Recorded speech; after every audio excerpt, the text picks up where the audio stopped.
My name is not the 23rd of March, it is the 24th of March today, just to clarify.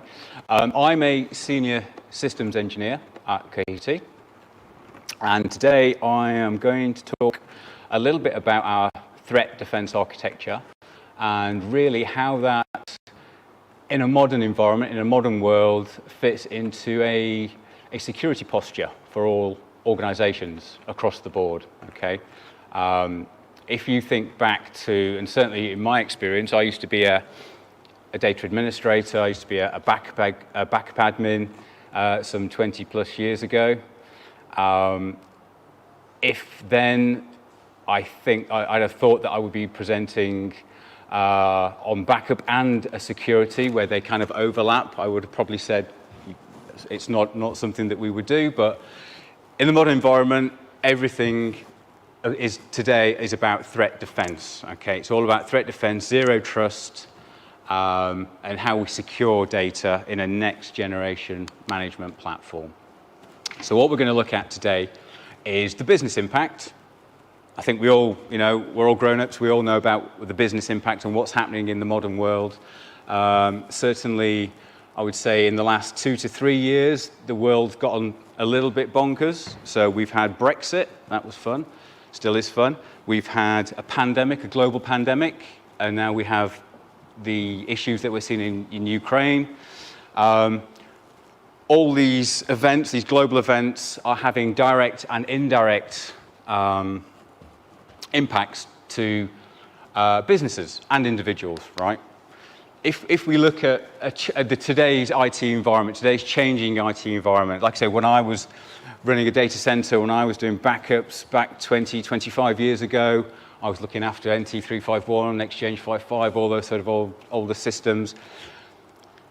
If you look at how that's matured and how the landscape has changed today, we are seeing a vast increase in threat vectors, okay? So you've got the likes of the Conti group out there, the Revil, the Pandoras, all these groups that are looking.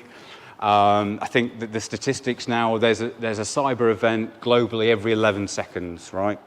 Data is at risk, so we need to protect data. And it could be used Cohesity, it could be used whatever vendor you use, right? Let's be agnostic about this. There's an increase in threat vectors out there, and it's changing the IT environment. Government and regulatory changes, so things like HIPAA and SOX and GDPR, are all putting additional pressure on today's modern environment, modern IT environment.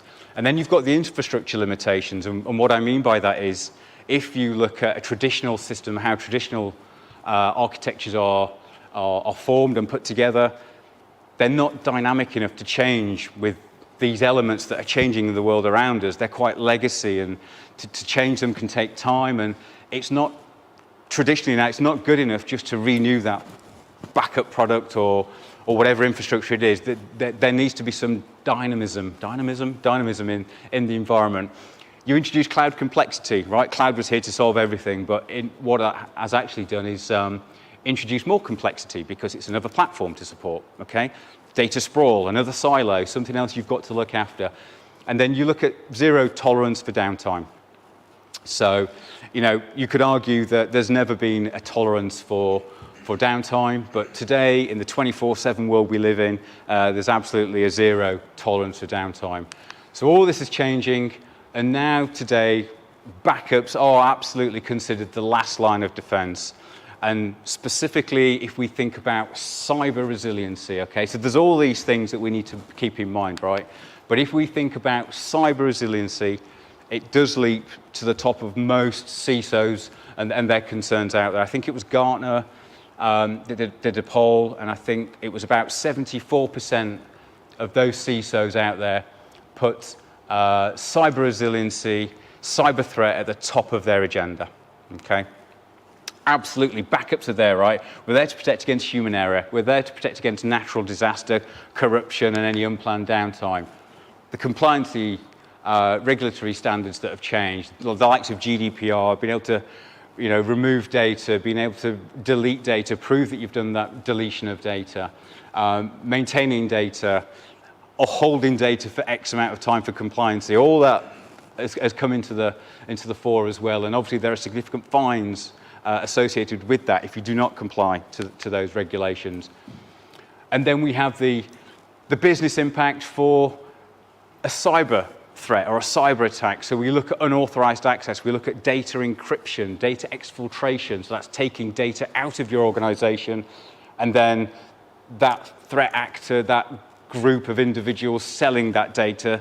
And data is everything, right? I mean, you could argue it's top of the priority after people first, data second in my mind. But they sell that data on the dark web, and then there's reputational damage that comes with that, okay? Facts, there's the statistics and figures all over the place, right? But one I did pick up on is it's estimated by 2025, $10 trillion of cybercrime damage predicted by 2025. I've also heard that now we're looking at $6 trillion annually. So, that supersedes that if you look at it that way. And there are attacks everywhere. It doesn't matter who you are. I think in the last few weeks we've had Samsung that have been breached, NVIDIA have been breached. There was a few more yesterday that I read upon. It doesn't matter the size of the organization, what vertical you're in. You can be in finance, you can be in healthcare, you can be government. The threats are real, the threats are out there. And as you can see, these are just a few snapshots that I've taken from the internet that have happened in the last couple of years. And as I say, as the pandemic has hopefully finished now, potentially at the tail end of it, but that has changed how people work. You now have people working at home, hybrid working. You have people working on potentially unsecured networks.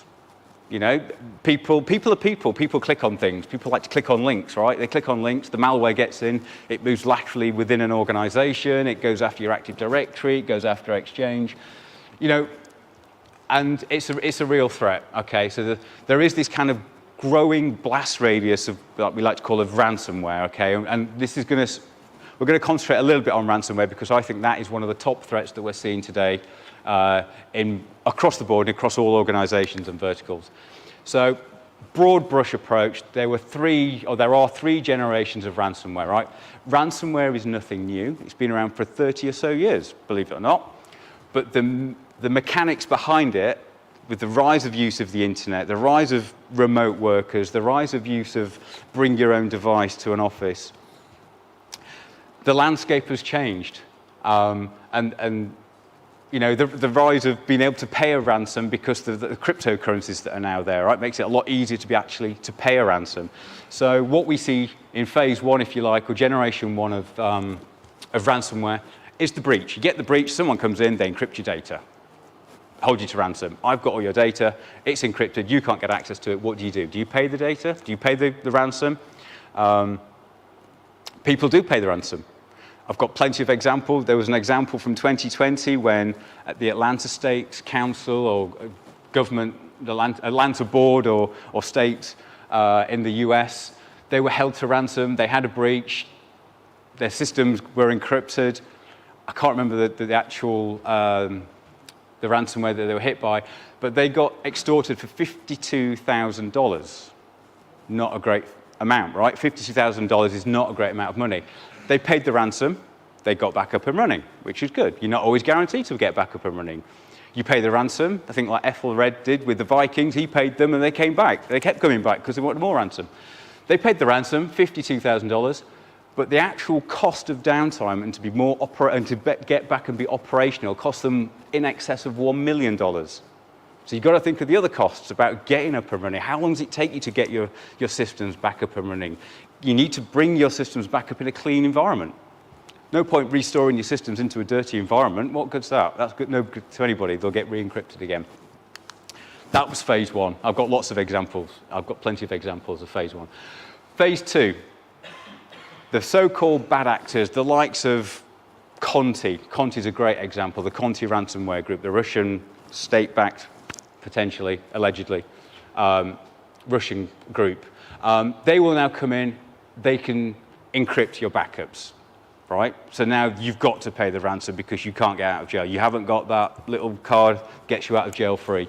They're coming in, they'll encrypt your backups. I don't know if you saw Twitter feed a couple of weeks ago with the Conti leaks.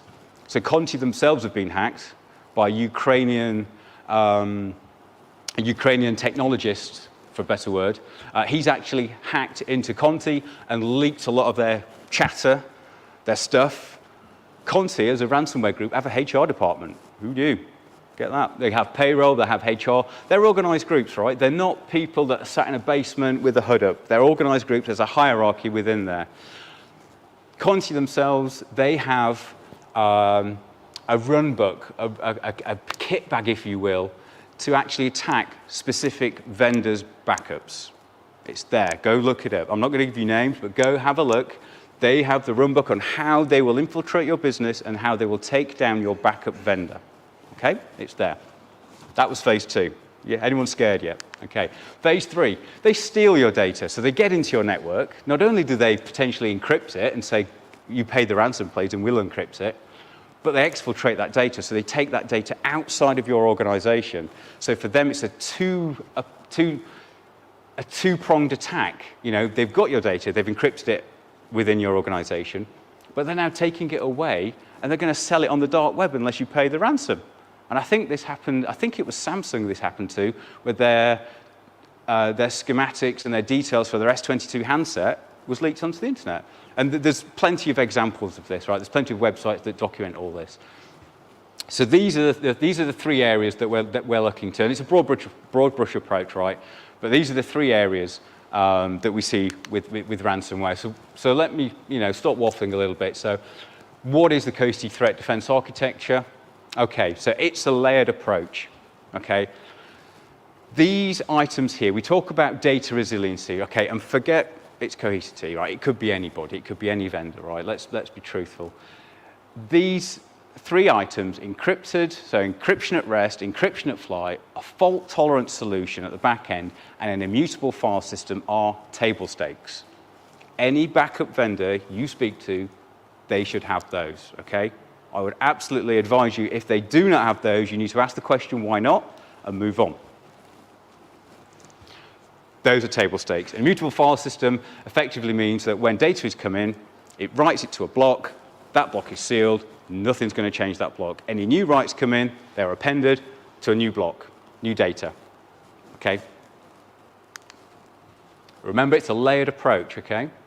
This layered approach, so what do you wrap around that? Access control, things like role-based access control. Who can see my stuff? Who can do what with my stuff?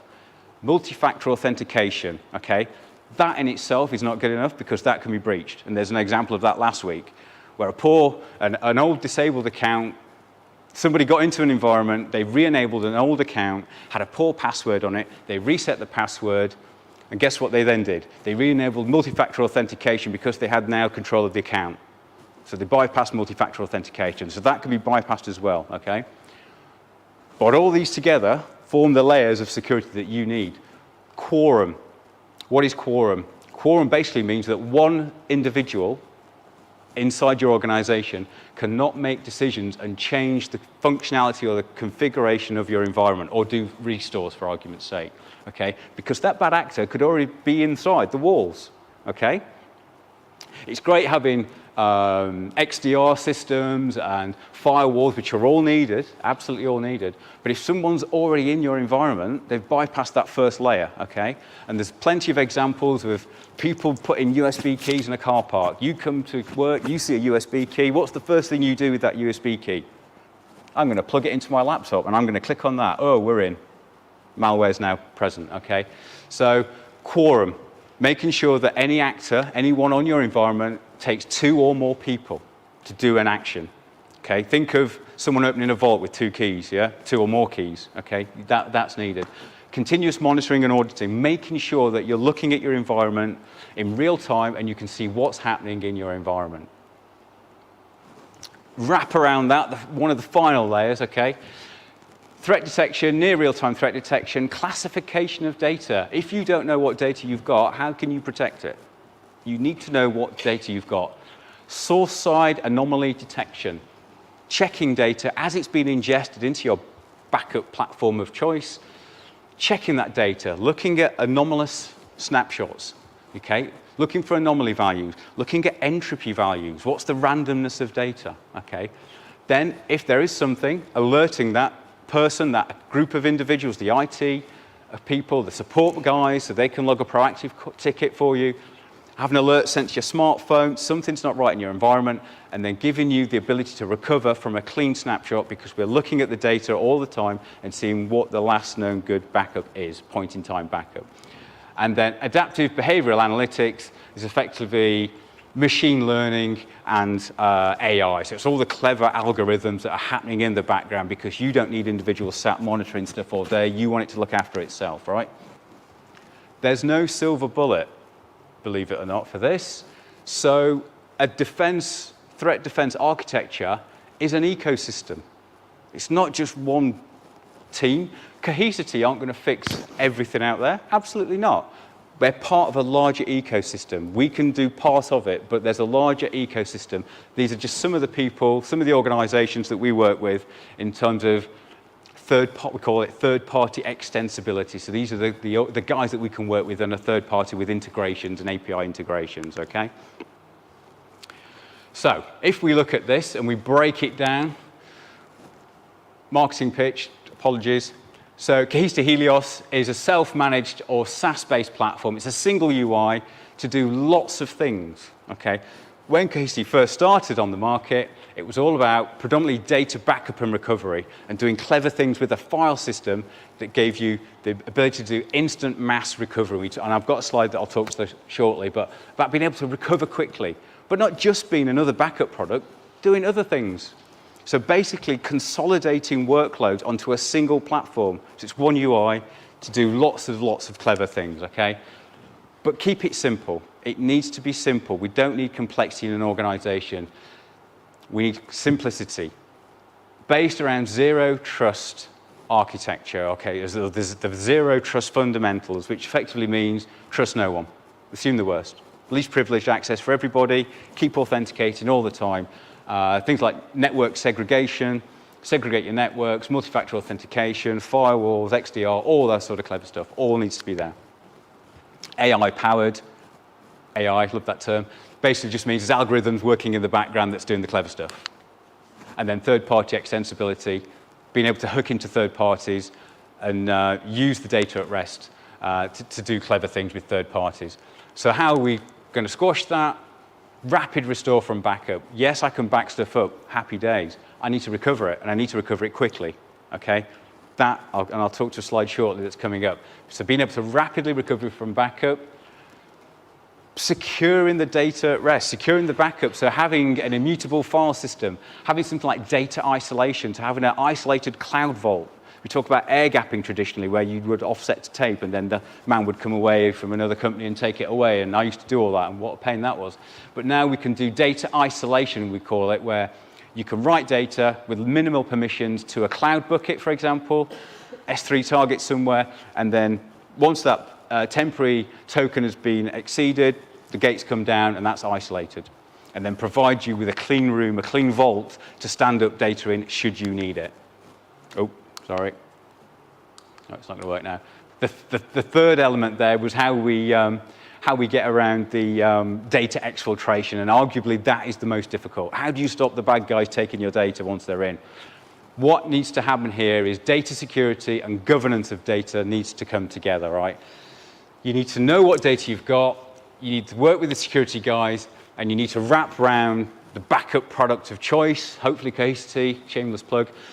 But hopefully with things like rapid recovery, compliance reporting, AI-based security, wrap all that around there.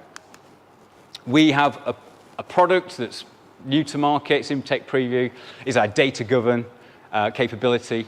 So that enables you to identify sensitive data, address the compliance risk. Who's doing what with my data? What are they doing? Is Johnny Briggs, who's about to leave my organization to go to another organization, why is he downloading all this data to his local system? Report in real time, put a block on that, stop that. So stop that data going out of your system. So that third one is we're going to squish and flatten that curve. Checking for time, 5 minutes. We're going to squish and flatten that curve. So I talked about rapid recovery, okay? So yes, you need to be able to back up stuff. Yes, you need to verify that data is secure at rest. But when it comes down to it, when you need to recover that data, you need it back quickly, generally, okay? These are the results from a POC run by a Cohesity customer, okay? Not involving Cohesity, okay?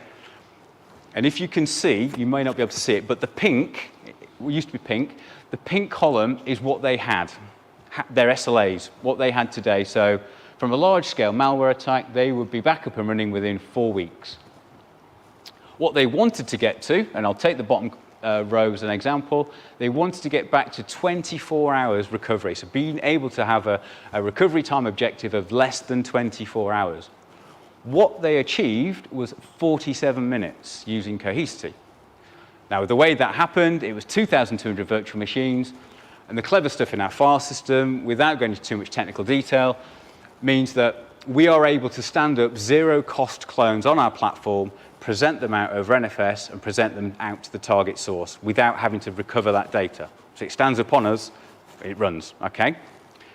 That happened within 47 minutes. All those virtual machines are available, they're accessible, they're running on the Cohesity platform, and then in the background, within 4 hours, the storage vMotion had occurred. So transparent to the user. Yes, because it's running on a backup system, which is a hyper-converged system of compute and storage, yes, the performance would have been slower, but the data is there. So you can choose and cherry-pick what you want. So you bring back your critical data first. They managed it within 47 minutes, back on primary within 4 hours. And there's various examples there of obviously granular level recovery and different levels of recovery. I'm happy to share this. If you would like a copy of this slide or these slides, you can come and talk to me later. Happy to share it. I'll come and take your details. Skylakes Medical is an actual case study of ours. So these guys suffered a ransomware attack in 2020, okay? They were hit by the Ryuk malware, ransomware, and effectively what happened is, late one night, I won't spoil it, I'd like to go and read this. There's also a podcast on this, one of a Cohesity podcast, okay, where John, the director of IS, talks about what happened, how they got out of the problems, and the lessons learned about how they recovered their systems, okay? It's nothing to do specifically, Cohesity, they use Cohesity, they're a Cohesity customer, but he talks about warts and all what happened, and it's worthwhile having a listen to that. It's a 40-minute podcast, and it's him opening up, being quite transparent. Most people that are attacked with ransomware are not transparent. They don't want to publicly acknowledge because of reputational damage, etc. But he talks quite candidly about what happened and how they got out of jail. So, you know, I won't spoil the story, but they got out of jail, they didn't pay the ransom, they were back up and running. They actually had to take the decision because what happened is they started to recover systems quickly, but into a dirty environment, guess what happened? Down they come, encrypted again. So they had to take the decision to turn off everything. And I mean servers, I mean network, I mean endpoints, laptops, all clinical care stopped for that hospital. Not great, right? Anyway, they did get back up and running. It took them some time. They worked with Cisco, with Cohesity to get back up and running. They learned a lot of stuff. A lot of lessons were learned. Have a listen, have a read. It's worthwhile. You know, I'd absolutely recommend doing that.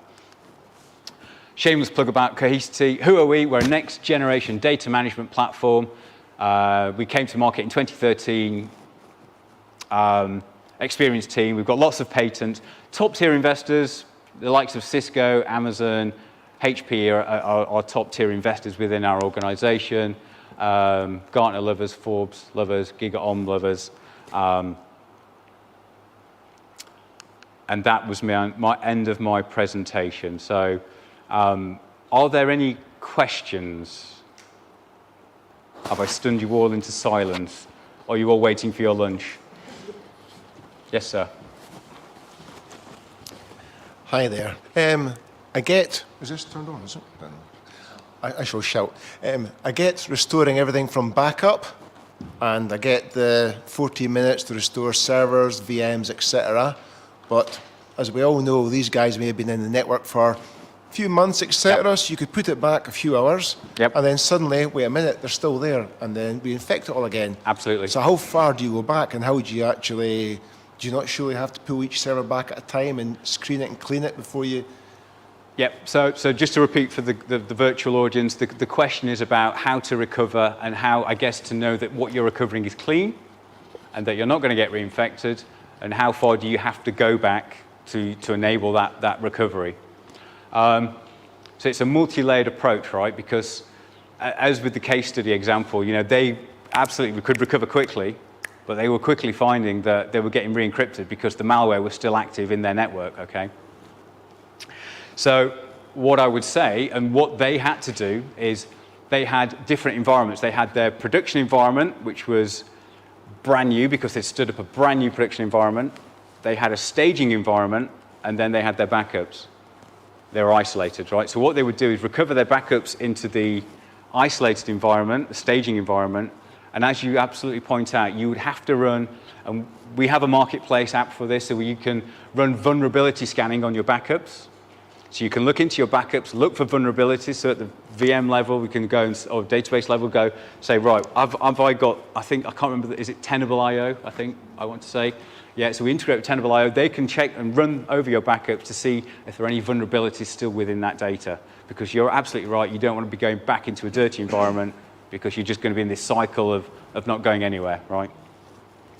But also, you need to be able to look at your environment. If you're not going to put up a clean environment, you need to be able to have some form of malware scanner outside of Cohesity. You'd have a malware scanner that can scan your environment to see what's going out there. Because it may be contained in the backup image, because as we all know, ransomware can get in. It can sit dormant between 30 and 90 days or even longer, not doing anything, or moving laterally using native tools to move around and gain permission and gain those credentials. And that's why I said there's no silver bullet. It's about having things like network segmentation,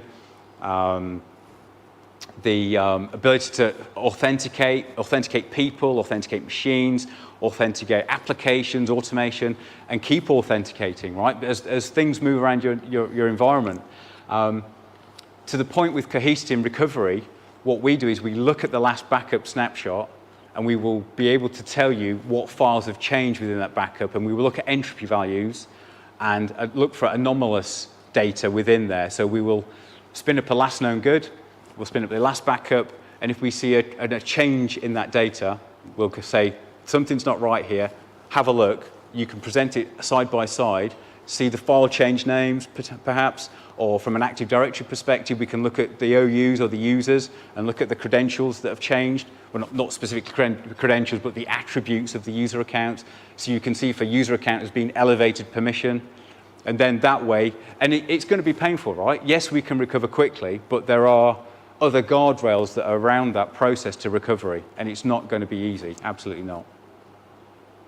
Are you saying that companies are not encrypting their information and that the hackers are then encrypting that non-encrypted Yep. information? So why are the companies not encrypting their information? Well, great question. But I think the question is about why are companies out there not encrypting their data at rest, I guess, prior to a breach. Sorry? Is that, I'm just repeating your question to the virtual audience. So yeah, absolutely. I mean, I don't know. I guess if it comes down to data classification, I guess. You need to know what data you've got, classify that data, and make sure that data, so if you've got top secret sensitive data, PII information, you need to make sure that that data is classified and backed up and encrypted at rest. Absolutely. But what tends to happen with a ransomware attack or any cyber event is that the bad guys get into the network, however they get in, they elevate their permissions inside the network, and then they encrypt your data that's not encrypted and hold you to ransom, and they'll provide you with those ransom keys. Once you've paid your ransom, if you're lucky, and there's an example of this, there's an organization that paid their ransom, they were provided with the keys for decryption, but they were given a text file with 400 keys in it. It's like, oh, well, thank you for that, but what goes to what system? You just get the keys. So then you've got to then work out which key goes to which system, and that's where the time comes into recovery, because that's going to take a long time. Okay, and another example is when you've got the decryption key, when they were doing the decryption, what happened is because the systems were over 50% full in terms of capacity and storage, when they did the decryption, it filled the disks of the systems. And what happens when a hard disk gets full on a server? It falls over. So it's a minefield. It's a minefield. And like I said, fundamentally, there is no silver bullet. There's no simple answer, but it's an ecosystem approach. I hope that answered your question. Okay. Expensive to encrypt? I don't know. But what I would say is there's a report today on the register, and they were looking at encryption technologies, and there was one, I think it's, I can't remember the name of the system. There was a malware out there that's been posted today. But they managed to encrypt 25,000 files per minute. So bad guys get in, and they're encrypting data at 25,000 files per minute. It's going to be quick, right? Hi, Richard. Hello. I've got a question through on our virtual platform from Jens Rasmussen. I've definitely butchered that, so really sorry. But the question is, data composition is often spread out across different needs and levels of urgency in an organisation, with more urgent restoration needs. With that in mind, how well do these models cope with different profiles for different types of data? Given that costs for software as a service is often volume and traffic based, it could make a big difference in cost. Absolutely. So if I understood the question correctly, it's how do you know what, or how do you understand what data to put where, and what policies do you apply to said data? Yeah. Based on restoration. Yeah. As well, so, yeah. So again, it comes down to data classification, right? So if you've got critical data, you've got critical systems, you prioritize that. That's your goal bucket, right? So you have to prioritize that. I'm trying to think of an example here. You could use techniques like continuous data protection. Okay, so you're taking backups constantly, and we can do continuous data protection. So you may have a system that's got the crown jewels on that system, and you need a recovery point that's seconds, maybe not days. So you would work out what data you have. It's about classification of data. You need to understand what you've got, and each organization needs to set up their own SLA for recovery, right? It's not down to a vendor specifically to do that, but to work with you and say, look, what data do you have? How are you going to classify that data? And then how do you protect that data? And what policies do you apply to that data? So policies in terms of how frequently do I back it up? How long do I keep it? And where do I keep it? And how many copies do I keep? The whole 3-2-1 mechanism of backup. Thanks, Richard.